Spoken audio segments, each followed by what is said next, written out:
Hello students, आज का हमारा टॉपिक है लीनियर इक्वेशंस इन वन वेरिएबल।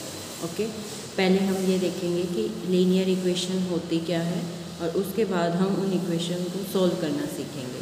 तो देखिए, उससे पहले आपको पता होना चाहिए कि अलजेब्राइक एक्सप्रेशन और अलजेब्राइक इक्वेशंस क्या होते हैं।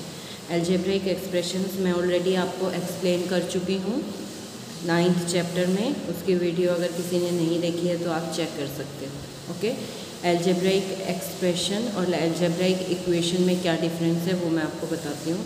ये जो एक्सप्रेशंस हैं ये आपके पास क्या हैं, अलजेब्राइक एक्सप्रेशंस हैं, और ये क्या हैं, अलजेब्राइक इक्वेशंस हैं। तो देखने से ही आपको पता चल रहा है इनमें डिफरेंस क्या है कि यहाँ पर हमने हर एक जगह पर इक्वलिटी साइन को यूज़ किया है।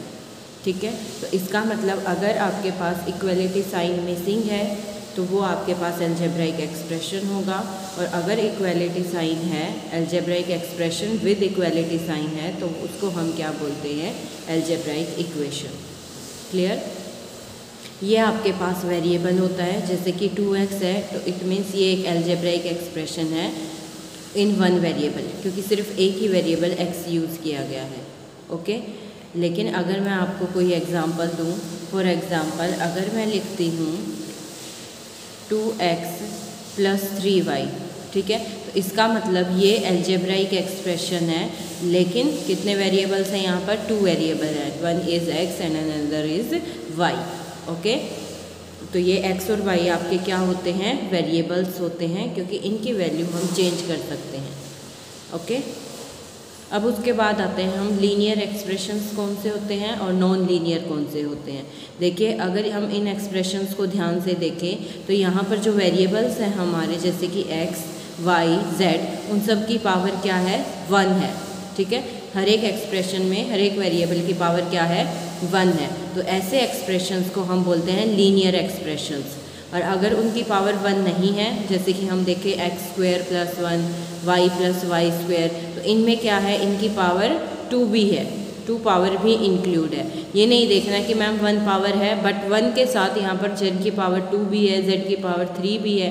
ठीक है, z² z³ ये टर्म्स भी इसके अंदर ऐड हुई है, तो इसीलिए अब ये लीनियर एक्सप्रेशन नहीं रहा। ठीक है, तो ये नॉन लीनियर एक्सप्रेशन है। तो हमारा जो आज का टॉपिक है वो है लीनियर इक्वेशंस इन वन वेरिएबल। तो अब आपने लीनियर इक्वेशन भी पढ़ा और इन वन वेरिएबल भी पढ़ा।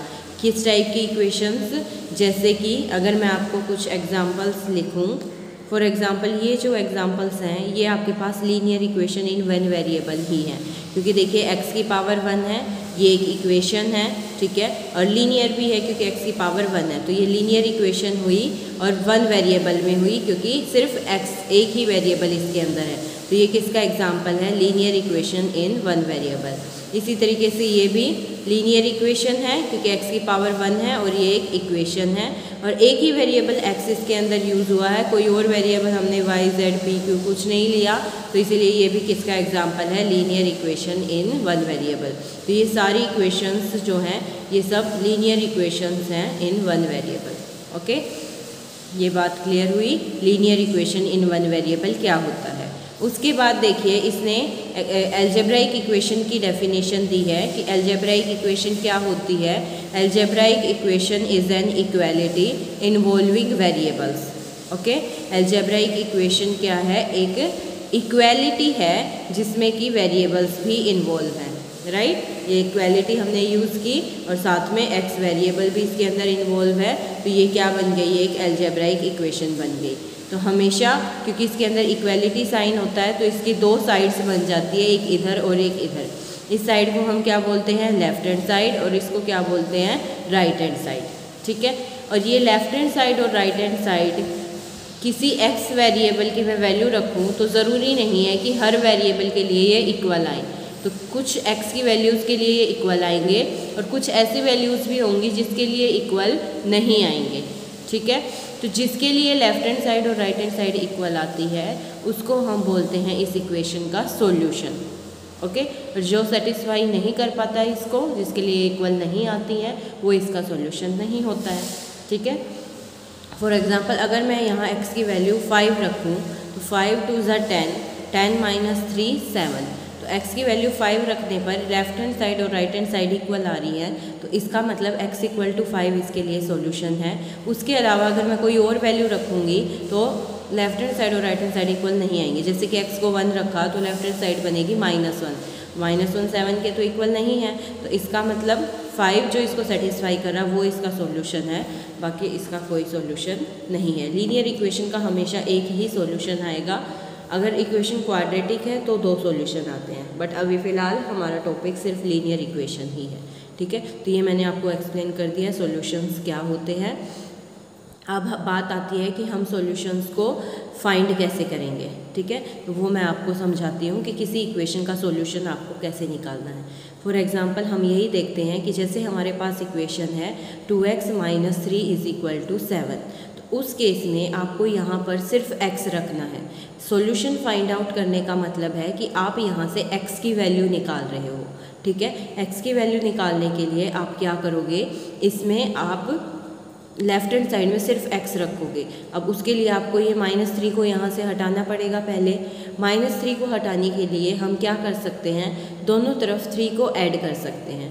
ऐड 3 टू बोथ साइड्स, ये आपको याद रखना है। अगर आप यहाँ से 3 को हटाना चाह रहे हो तो आप यहाँ पर 3 को ऐड करोगे ताकि -3 + 3 कैंसिल होकर 0 बन जाए, तो 3 हट जाएगा।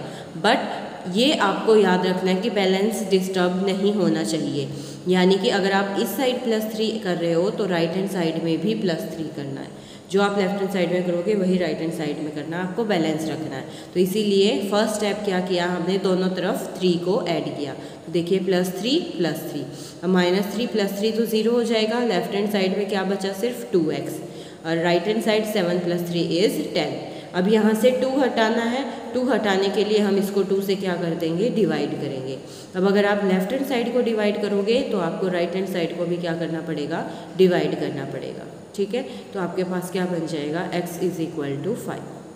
क्लियर, क्योंकि यहाँ पर 2 से डिवाइड किया तो 2 से 2 कैंसिल, x बचा, और ये 2 5 जा 10। तो हमारे पास देखिए x की वैल्यू क्या आ गई है, 5। तो इसका मतलब 5 इसका क्या है, सॉल्यूशन है। और अभी मैंने आपको पीछे एग्जाम्पल में यही बताया था कि x को 5 रखने से ये सॉल्यूशन आ जाएगा। क्लियर है। तो इसी तरीके से आपको ये क्वेश्चन करना है। यहाँ पर देखिए अगर आपको y निकालना है, यहाँ पर वेरिएबल क्या है, y, तो सॉल्यूशन निकालने के लिए आपको y की वैल्यू निकालनी पड़ेगी। तो आपको इस 9 को हटाना पड़ेगा। 9 को हटाने के लिए आप एक मेथड तो इसी तरीके से कर सकते हो कि दोनों तरफ आप क्या करोगे, 9 को सब्ट्रैक्ट करोगे। इधर भी 9 को सब्ट्रैक्ट करोगे और इधर भी करोगे, ठीक है। तो जब आप यहाँ पर 2y + 9 और मैंने क्या किया, -9, अगर इधर -9 किया है तो राइट हैंड साइड में क्या करेंगे, -9। अभी ये तो कट के 0 हो जाएगा, तो इस साइड सिर्फ क्या बचा, 2y, और इस साइड क्या बचा, -5, ठीक है। +4 -9 है तो सब्ट्रैक्ट होंगे, और साइन जो बड़ा नंबर है वो आता है, तो इसीलिए ये क्या आएगा, -5।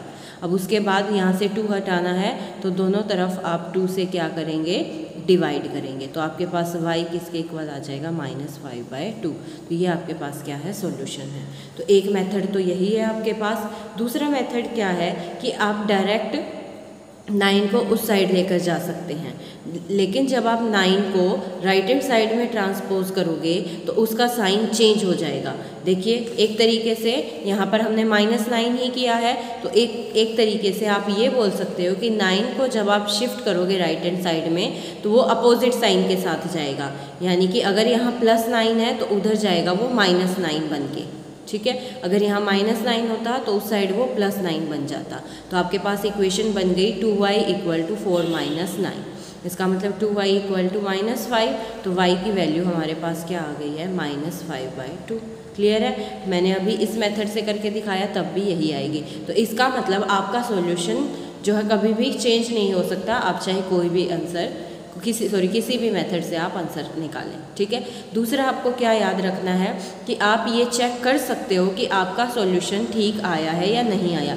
जैसे यहाँ पर मैंने आपको बताया, आप क्या कर सकते हो, x5 आया है, आपको अगर श्योर करना है कि आपका आंसर ठीक है तो आप इस x की वैल्यू 5 को इसके अंदर पुट करके देख लीजिए। 2 × 5 10, 10 - 3 7, तो उसके लिए लेफ्ट हैंड साइड और राइट हैंड साइड इक्वल आ रही है, तो इसका मतलब ये आपका आंसर बिल्कुल ठीक है। तो अगर आप एग्ज़ाम में भी चेक करना चाहें कि आपका आंसर करेक्ट है या नहीं, तो आप अपने जो वैल्यू आई है उसको y के प्लेस पर यहाँ पर पुट करके देख लीजिए और चेक कर लीजिए, अगर उस वैल्यू के लिए लेफ़्ट और राइट साइड इक्वल आ रही हैं तो इसका मतलब आपका आंसर बिल्कुल करेक्ट है। ओके, एक क्वेश्चन और करके देखते हैं, जिससे कि ये है 15/4 - 7x = 9। ठीक है, तो उसके लिए आप क्या करोगे, x की टर्म को तो यहीं पे रखना है, तो -7x को तो एज इट इज़ यहीं पे रखेंगे, 15/4 को उस साइड शिफ्ट करना है राइट हैंड साइड में, तो मैंने बताया अपोजिट साइन के साथ जाएगा, यहाँ पर वैल्यू प्लस है तो उस साइड वो -15/4 बन जाएगा। ये आपको सोल्व करना आता है, आप इसका क्या लेंगे, LCM लेंगे, तो ऊपर बनेगा 36 - 15 दैट इज़ 21, तो आपके पास बन गया 21/4।